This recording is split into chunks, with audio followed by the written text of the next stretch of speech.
నీ కన్నబిడ్డ నీ ఎదుటికి వచ్చి ఆమె తప్పును ఆమె ఒప్పుకొని నేను శిక్షార్హురాలిని అని అన్నప్పుడు నువ్వేం కొడతావు? పట్టుబుద్ధి అయిద్దా? నీ కన్నబిడ్డ నీ ముందుకు వచ్చి తన తప్పును తానే ఒప్పుకొని నేను శిక్షార్హుణ్ణి నానా అని నీతో అన్నప్పుడు నువ్వేం కొడతావు? కొడతావా? లేకపోతే ఏం చేస్తావు? నువ్వేం చేస్తావు చెప్పు నాకు.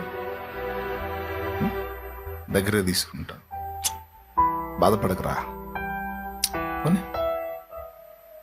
అయింది అది అయిపోయింది లేపోని ఇంకా జాగ్రత్తగా ఉండు అంటావా? లేకపోతే వాడి మీద దాడి చేస్తావా? దేవుని మనసు అదే,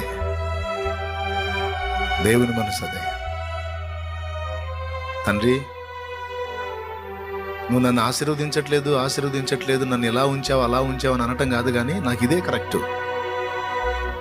నా బుద్ధికి, నా మనసుకి, నా ప్రవర్తనకి, నాలో ఉన్న బలహీనతలకి నాకు ఇదే కరెక్ట్ తండ్రి అని నువ్వు దేవుని ముందుకు వెళ్ళినప్పుడు ఆయన నీకు తీర్పు తీర్చలేడు, కానీ నిన్ను గుండెలకి హత్తుకుంటాడు.